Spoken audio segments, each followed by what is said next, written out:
بالله من الشيطان الرجيم بسم الله الرحمن الرحيم وتعاونوا على البر والتقوى ولا تعاونوا على الإثم والعدوان صدق الله العظيم إن الله وملائكته يصلون على النبي يا أيها الذين آمنوا صلوا عليه وسلموا تسليما اللهم صل على سيدنا ومولانا محمد المصطفى بديع العطاء وبحر الوفاء بديع الجمال ووحي الشفاء سيدنا أبي الزهراء وآله وبارك وسلم الصلاة والسلام عليك يا سيدي يا رسول الله وعلى آلك وأصحابك يا سيدي يا محمد رسول اللہ صلی اللہ علیہ وآلہ وبارک وسلم۔ اللہ رب العزت کا خاص لطف و احسان ہے، اس کی توفیق خاصیات اور میں مبارک کی بابرکت نماز کے لیے اللہ کے گھر میں جمع ہے۔ دعا ہے کہ رب لم یزل ہماری حاضری کو اپنی بارگاہ کے اندر شرف عزت اور شرف قبولیت عطا فرمائے اور خلاق دو عالم ہمیں حق بیان کرنے کی توفیق عطا فرمائے۔ تلاوت کردہ آیت سورہ مائدہ کی آیت نمبر 2 ہے، جس میں اللہ رب العزت نے نیکی اور تقوی کے کاموں میں ایک دوسرے کے ساتھ تعاون یعنی ایک دوسرے کے ساتھ مدد اور ایک دوسرے کے ساتھ معاونت کرنے کا اللہ رب العزت نے حکم ارشاد فرمایا وَتَعَاوَنُوا عَلَى الْبِرِّ وَالتَّقْوَى، اور تعاون کرو نیکی کے کاموں میں اور تقوی کے کاموں میں، وَلَا تَعَاوَنُوا عَلَى الْإِثْمِ وَالْعُدْوَانِ، اور نہ تعاون کرو گناہ اور برائی کے کاموں میں۔ قرآن مجید فرقان حمید سورہ بنی اسرائیل کی آیت نمبر 70 کے اندر اللہ جل وعلا کی ذات اپنے بندوں کی یعنی انسان کی کرامت اور انسان کی فضیلت خلاق دو عالم یوں ارشاد فرماتا ہے وَلَقَدْ کَرَّمْنَا بنی آدم، ہم نے آدم علیہ السلام کی اولاد کو عزت بخشی۔ سبحان اللہ۔ ہم نے آدم علیہ السلام کی اولاد کو فضیلت بخشی۔ آدم علیہ السلام کی اولاد کو ہم نے عزت اور فضیلت کا تاج پہنایا۔ سبحان اللہ۔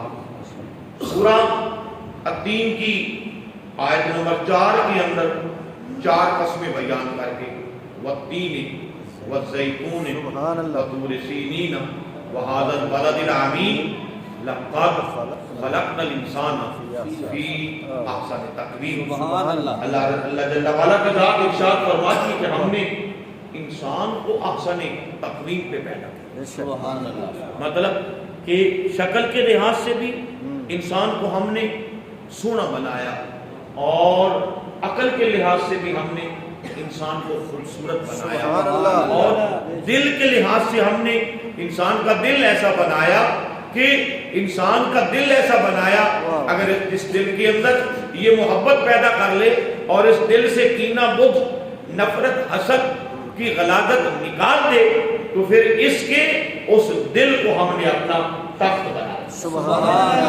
یعنی شکل کے لحاظ سے عقل کے لحاظ سے اور دل کے لحاظ سے لقد خلقنا الانسان فی احسن تقویم، ہم نے انسان کو احسن تقویم پر پیدا فرمایا۔ سب سے زیادہ خوبصورت کائنات کے اندر سب سے زیادہ مخلوق اگر کوئی خوبصورت ہے تو وہ میرا بندہ ہے۔ سبحان اللہ۔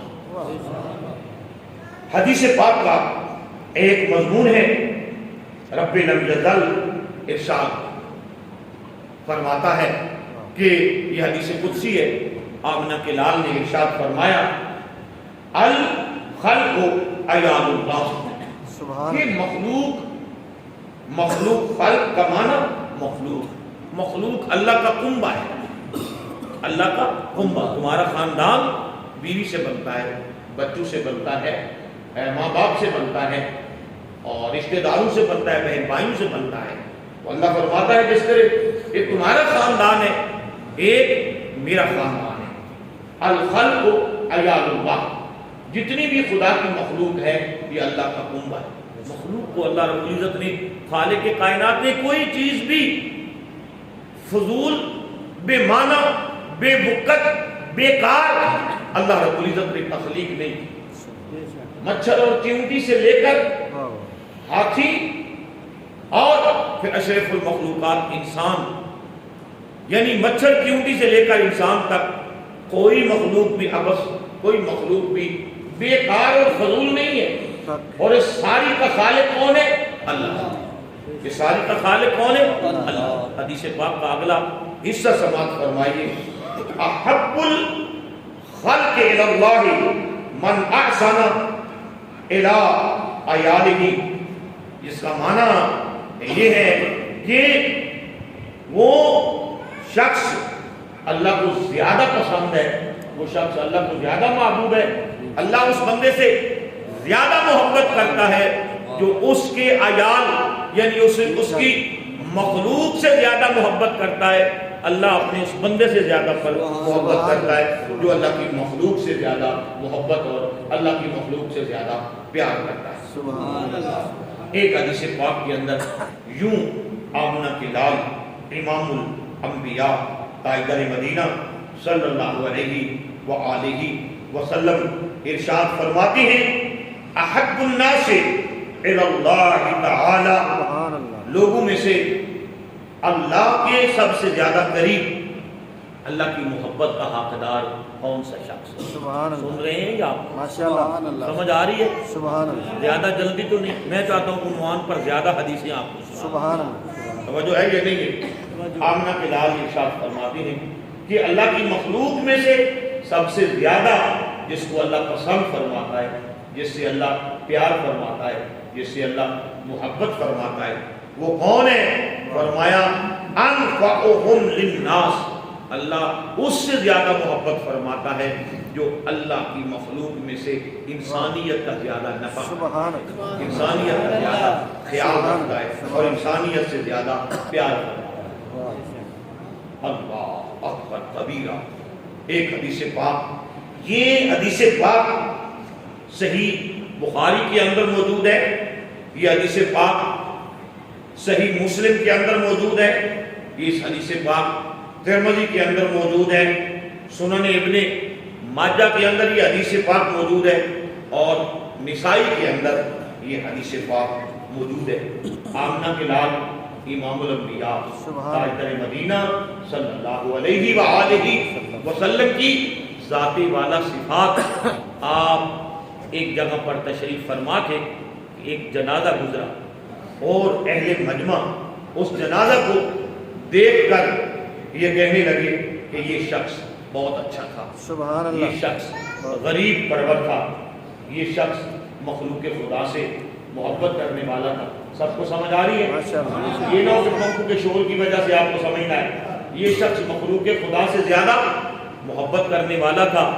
تو آمنہ کے لال نے جب انسانوں کے منہ سے اس کی تعریف کے یہ کلمات خیر سماعت فرمائے تو میرے آقا ارشاد فرماتے ہیں واجبات اس پر واجب. سبحان اللہ. صحابہ نے عرض کی آقا کیا چیز واجب ہو گئی؟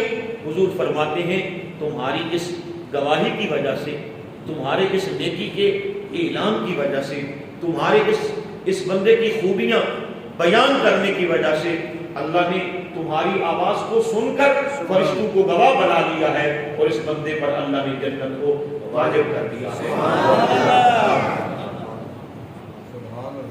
چند دنوں کے بعد ایک اور جنازہ گزرا. صحابہ کرام رضوان اللہ، یہ کوئی عام حکایت نہیں ہے، یہ حدیث مصطفیٰ ہے، اس پر میں اتنے حوالے پیش کر چکا ہوں. اس جنازے کو دیکھ کر لوگ یہ کہنے لگے یار یہ شخص جو تھا یہ ظلم کرتا تھا مخلوق خدا پر، یہ شخص اچھا نہیں تھا، اس کے اخلاق اچھے نہیں تھے، یہ گالیاں دیتا تھا، یہ غیبت کرتا تھا، یہ چغلی کرتا تھا۔ تو آمنہ کے لال نے پھر آواز سنی اور ادھر جنازے کو دیکھا، فرمایا واجبت، اس پر واجب ہو گئی۔ صحابہ نے عرض کی آقا کیا چیز واجب ہو گئی؟ آمنہ کے لال نے ارشاد فرمایا اس پر اللہ نے دوزخ کو واجب کر دیا، کیونکہ تم نے اس کی گواہی دے دی ہے، تم نے اس کی گواہی دے دی ہے، تو اللہ نے اس پر دوزخ کو واجب کر دیا۔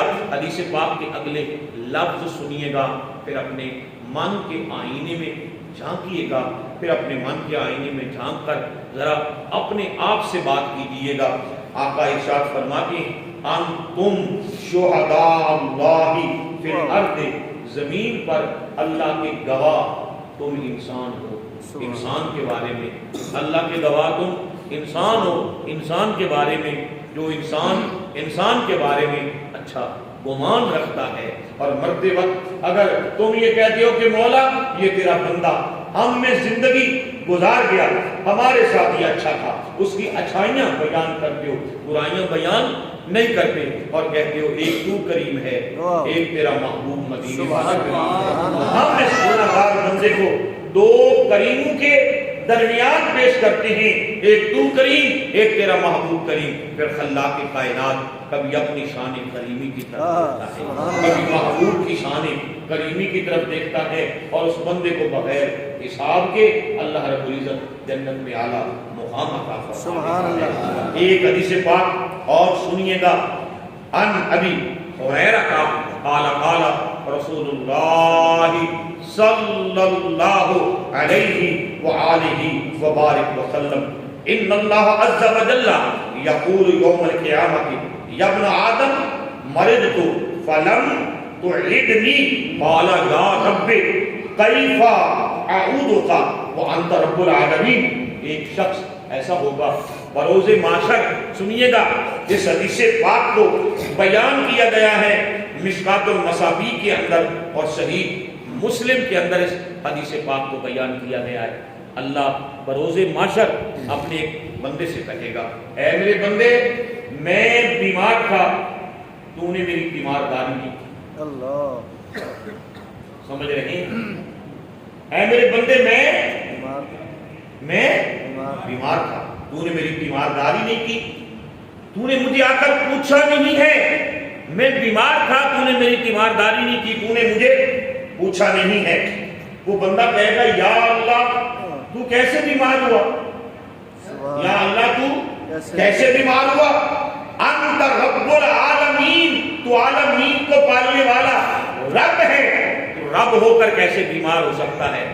اللہ فرمائے گا، میری طرف توجہ کیجیے، اللہ فرمائے گا جانتا ہے، یاد کر میرا فلاں، بچے کو ذرا چپ کرائیں، اے میرے بندے تو جانتا ہے کہ میرا فلاں بندہ بیمار تھا، میرا فلاں بندہ بیمار تھا، اور اس کی تو عیادت کرنے کے لیے نہیں گیا، اس کی تو تیمارداری کرنے کے لیے نہیں گیا، میرے اس بیمار بندے کو تو اگر پوچھ لیتا تو ایسے ہی تھا جیسے تو نے مجھے پوچھا۔ نعرہ تکبیر، نعرہ رسالت، نعرہ حیدری، سبحان اللہ، بہت خوب۔ اللہ اب پھر اللہ فرمائے گا یا ابن آدم استطعنتک فلم تطعمنی قال یا رب کیف اطعمک انت رب العالمین۔ اللہ فرمائے گا اے میرے بندے میں بھوکا تھا،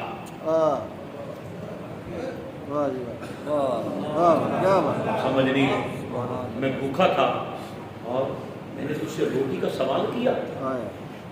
بندہ کہے گا بروز محشر مولا تو کیسے بھوکا ہے، تو تو بھوک سے پاک ہے، پیاس سے پاک ہے، انت رب العالمین، تو عالمین کو پالنے والا ہے، رزق دینے والا ہے، خالق ہے، مالک ہے، تو کیسے بھوکا ہے؟ اللہ فرمائے گا جان یاد کر، سمجھ، وہ وقت یاد کر، وہ ویرا یاد کر جب میرا ایک بھوکا پیاسا بندہ تیرے پاس آیا تھا اور اس نے ایک روٹی کا سوال کیا تھا، تو نے آگے سے نظر انداز کیا، تو نے آگے سے جھڑک دیا،